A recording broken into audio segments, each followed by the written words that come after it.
Are पार दिखती है तो उसमें वो योग्यता है, पर है तो पत्थर ना। अब कांच क्या है? कांच क्या है? कांच कैसे बना? कांच रेत से बनता है, रेत से बनता ना। आप जाओ फिरोजाबाद, देखो कांच के सामान कैसे बन रहे। कांच रेत से बनता है। तो अब कांच तो आर पार और सब कुछ दिखा रहा, तो है तो रेत। अब उसको रिफाइंड ये वो केमिकल ऐसे उससे लगाया, कांच बना दिया। हाँ? तो और क्या। अरहंत भगवान दर्पण की तरह हैं और सिद्ध भगवान कांच की तरह हैं। दर्पण में तुमको दिख जाएगा, नहीं दर्पण में आर पार नहीं होता, पीछे से पालिश लगी रहती है। दर्पण और कांच में अंतर होता है, होता कि नहीं होता? होता कि नहीं होता अंतर? हाँ, दर्पण हमको प्रतिबिंबित कराता है क्योंकि उसमें पीछे पालिश लगी है।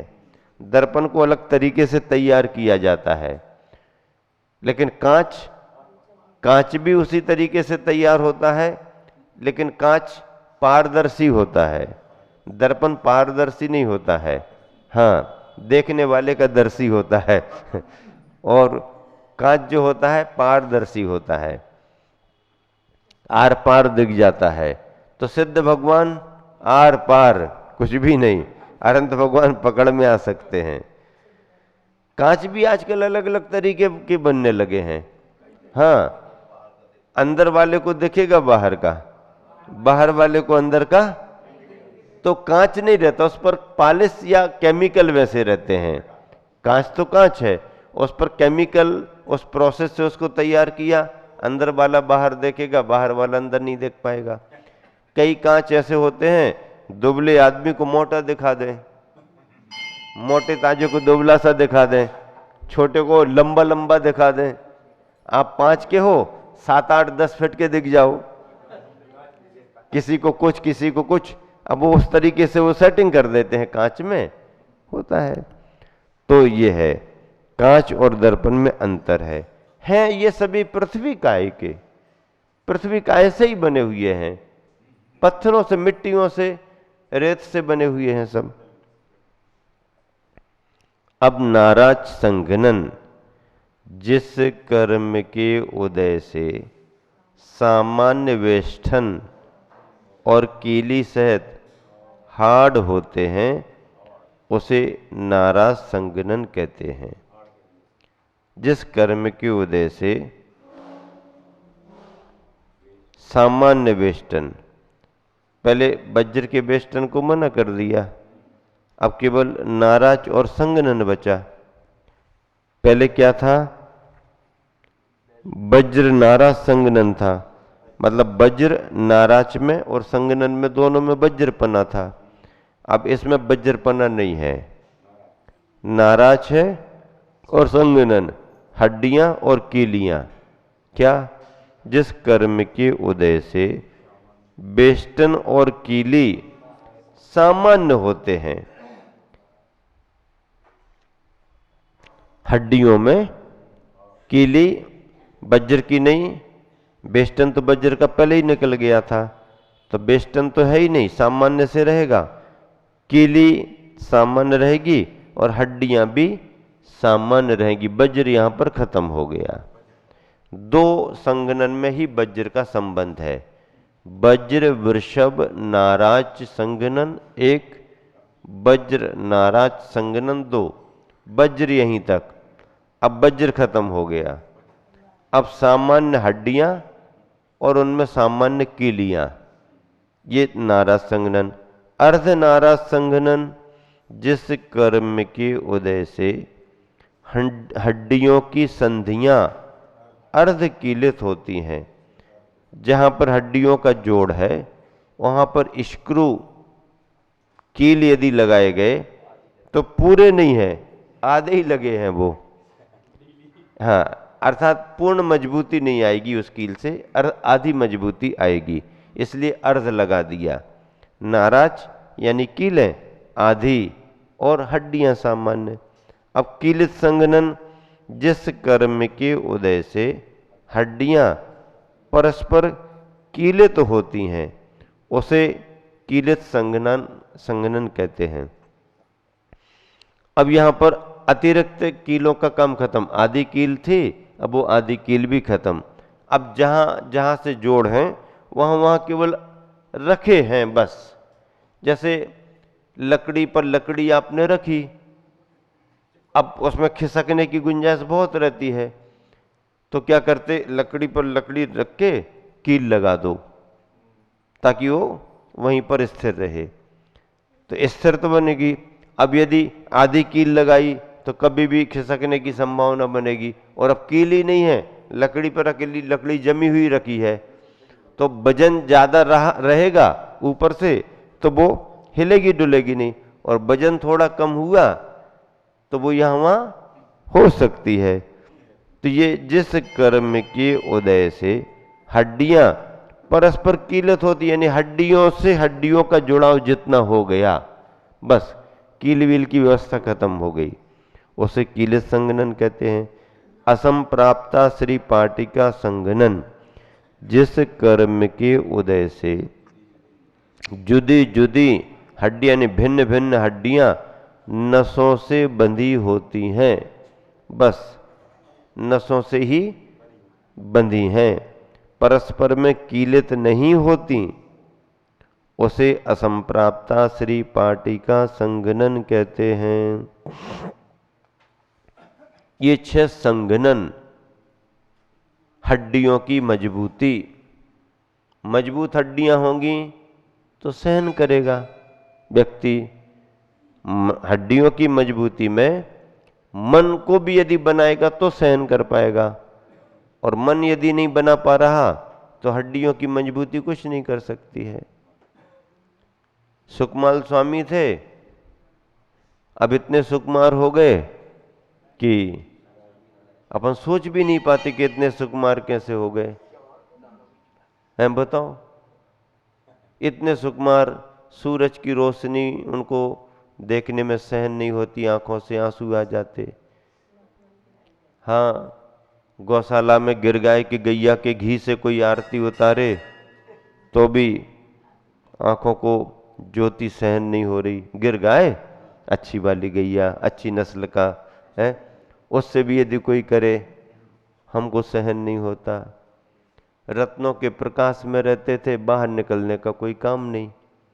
रत्नों का प्रकाश इतना रहता है कि दिन और रात का कोई भेद ही समझ में नहीं आता।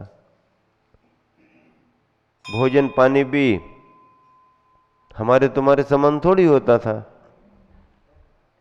हाँ, लिखा है उनके लिए भोजन में तंदुल चावल बनाने के लिए फिर पहले से अच्छी क्वालिटी के तो आएंगे, साफ सूफ करेंगे, फिर उनको और सुगंधित करेंगे। वैसे ही चावल अच्छा वाला हो, बासमती वगैरह, तो उसकी गंध रहती है।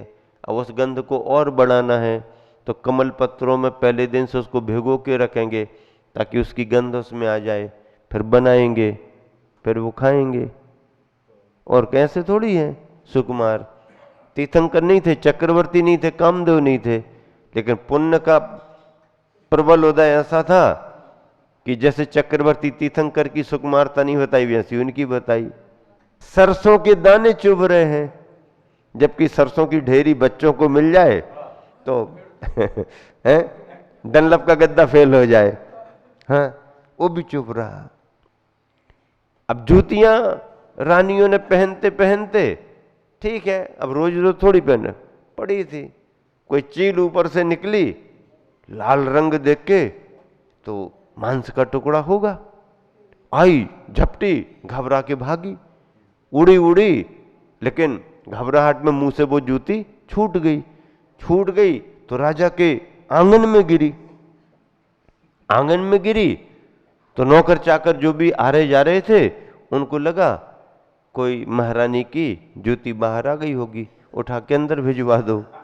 अंदर भिजवाई, देखने में आ गई ये कहां से आई, किसकी है। राजा साहब से पूछो किसकी होगी, पूछा, अपने महल में तो ये किसी की नहीं है, लेकिन ये तो एक रत्न कंबल आया था, उसकी, ऐसा लगता कि उसकी बनी हुई हो।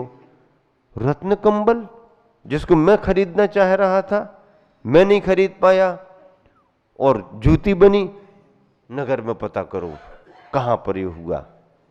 चलो सब दिशाओं में फैला दो आदमियों के लिए, गुप्तचर विभाग सीबीआई, हाँ पहुंचाओ। पता लग गया ये कंबल उस दिन इस घर पर बिका था। सारी कहानी मालूम हो गई। ऐसा है सुकुमार, तो राजा के मन में मिलने का भाव हो गया। हमारे नगर में इतना संपन्न कोई श्रेष्ठी हो, उसका बेटा इतना सुकुमार हो, उससे जरूर मिल लेंगे। अचानक राजा की खबर आ गई, हम मिलने आ रहे हैं। अब समय निकल गया था, उसका भोजन तैयार हो रहा था, मिलने आ रहे, तो अब क्या करें, राजा साहब आएंगे तो भोजन भी तो होगा। अब इसके ही चावलों में और चावल डाल दो, लेकिन अब वो तैयार वाले तो चावल थे नहीं, वो तो उसी के हिसाब से थे, तो जरा दूसरे वाले निकालो, जल्दी जल्दी डाल दो। अब वो मिक्स कर दिए। अब जब परोसे गए तो राजा साहब को तो खूब अच्छा लगा, और लाओ और लाओ करते गए। अब ये देख देख करके, गंदे से समझ समझ करके, और वो अलग अलग एक एक निकाल करके खा रहा था, बाकी अलग करता जा रहा था। तो राजा ने पूछ लिया, तुम्हारे बच्चे को कोई बीमारी है क्या? दिमाग तो ठीक ठाक है ना? बाकी सुकुमार है ये तो ठीक है, लेकिन ये दिमाग ठीक है ना, बीमारी तो नहीं? नहीं, सब ठीक है, बढ़िया। फिर ये एक एक दाना अलग अलग करके क्यों खा रहा है? राजन, ओ कुछ अलग बात है। नहीं नहीं, हमको भी बताओ। सारी बात बताई तो राजा साहब भी आश्चर्यचकित हो गए। ऐसा सुकुमार, इतना सुकुमार। तीर्थंकरों का वर्णन भी आया तो ऐसी सुकुमारता नहीं लिखी, चक्रवर्ती कामदेवों को भी ऐसा नहीं लिखा, लेकिन पुण्य का योग किसी किसी जीव को ऐसा आ सकता है कि उसको इतनी सुकुमार अवस्था मिली। एक कवि महोदय ने तो यहां तक लिखा, आचार्य तो जो लिखते हैं वो सिद्धांत की बात लिखते हैं, पर कवि जो होते हैं वो कल्पना के आधार पर कुछ अतिशयोक्ति अलंकार में बात कर देते हैं। कवियों की तो अतिशयोक्ति होती है। नदी में थोड़ा सा पानी हो तो ऐसा बिल्कुल बनाएंगे, जंगल समुद्र ये सब बताएंगे, कवि यानी कवि। तो किसी कवि ने क्या लिखा सुकमाल के कथानक में, पद्य में, कि सुकमाल को इतनी सुकुमारता थी, इतनी सुकुमारता थी कि सुकमाल यदि हाथी के ऊपर बैठ करके कहीं निकले और हाथी का पैर ककड़ी पर पड़ जाए तो सुकमाल को सर्दी हो जाती थी, भले हाथी को कुछ ना हो। हाँ हाँ, सर्दी किसको हो जाएगी? हाँ, हाथी को भले छींक भी ना आए, हाथी तो हाथी है, पर हाथी का पैर ककड़ी पर पड़ गया तो सर्दी किसको होगी? हाँ, अब ये अतिशयोक्ति अलंकार है भैया। हाँ, इसमें सिद्धांत नहीं घटाना कि अब हाथी को सर्दी नहीं हुई तो फिर सुकमाल को कैसे हो गई। अतिशयोक्ति अलंकार ये कवि लोग करते, आचार्य नहीं। आचार्य तो सिद्धांत की बात लिखेंगे, हाँ, गलत साबित नहीं होना चाहिए। अतिशयोक्ति अलंकार अपन ने पढ़ा ना प्राइमरी मिडिल में। हाँ, सारे वो लंका में आग लग गई और सारी लंका जल गई, भगे गए निशाचर भाग, हनुमान की पूंछ में लग ना पाई आग। अब बताओ, पूंछ में आग ही नहीं लगी। लिखने वाला क्या कह रहा, हनुमान की पूंछ में लग ना पाई आग हो, वे गए लगाने के लिए पूंछ में, अभी पूंछ में तो आग ही नहीं लगी, और हनुमान ने कूद कूद करके बंदर बन करके सब पूरी लंका जला दी। अब बताओ, ये अतिशयोक्ति अलंकार है। पूंछ में आग ही नहीं लगी, वो तो लंका ही जल गई। हाँ, ये ऐसे अतिशयोक्ति अलंकार होते हैं, अलंकार होते हैं ना साहित्य में, काव्य में। हाँ, अतिशयोक्ति अलंकार, अतिशय बता बता करके अत्यधिक कथन करना। हाँ, हनुमान की पूंछ में लग ना पाई आग, अब यहां तो आग ही नहीं लगी और सारी लंका जल गई और गए निशाचर भाग। बताओ, ये कवि लोग अतिशयोक्ति आदि आदि के कथन करते हैं। तो अब देखो, सुकुमार का संदर्भ जो आपने समझ लिया, इतना सुकुमार था, कुछ भी सहन नहीं होता था। और जब मुनि बना, मुनि बन करके ध्यान करने के लिए जंगल में चले गए। पहली बार तो पैदल चले, पहली बार बिना जूते चप्पल के चले, छाले आ गए, रक्त का प्रवाह हो गया, छिल गए पैर, तो रक्त का जो विस्राव हुआ वो तो चले गए ध्यान में। अब वो गंध ले ले करके, हाँ ये ब्लड है ना, जो रक्त है, ये तो हमारा वही, हाँ याद आ गया। देखो कहाँ को जाता है, जैसे कुत्ते सूंघ सूंघ करके पहुंच जाते ना, हाँ गंध से, कुत्तों की लिए वो एक विशेष घ्राण में शक्ति होती है, वो एक बार यदि सूंघ लेना तो उससे वो स्रोत निकाल लेते हैं, पकड़ लेते हैं। तो शालिनी अपने परिवार के साथ, बच्चों के साथ चली गई। सुकमाल और सुकौशल की कहानी में अंतर है, अलग अलग। सुकमाल का संबंध बैर भाव में भाभी से चलता है, भाभी से बैर भाव, लात मारी थी ना, हाँ लात मारी थी, लात मारी थी ना, तो उससे चलता है। और सुकौशल पर उपसर्ग किया था, वो शालिनी नहीं थी, वो व्याघ्री थी। व्याघ्री मां आर्त ध्यान में मर करके व्याघ्री बनी थी मोह भाव से। क्यों दीक्षा ले ली? पति ने भी दीक्षा ले ली, ये सहारा था, ये भी निकल गया, बहुत आर्त ध्यान हुआ उसको, तो उसमें वो व्याघ्री बनी। तो व्याघ्री बन करके उसने सुकौशल पर उपसर्ग किया था। कीर्तिधर मुनि और सुकौशल एक साथ मुनि थे, दोनों पिता पुत्र, हाँ पूरे 4 महीना का योग करके आहारचर्या को निकल रहे थे।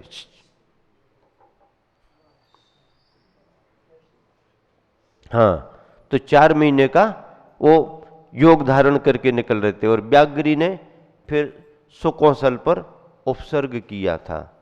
कीर्तिधर मुनि महाराज देख रहे, कीर्तिधर मुनि महाराज को केवल ज्ञान हो गया। व्याघ्री ने जब वक्षस्थल को भेद दिया, तो फिर भेदने के बाद उसको चिन्ह दिखाई दे गया। अरे ये चिन्ह, ये तो हमारे बेटे का है, हाँ उसको याद आ गया।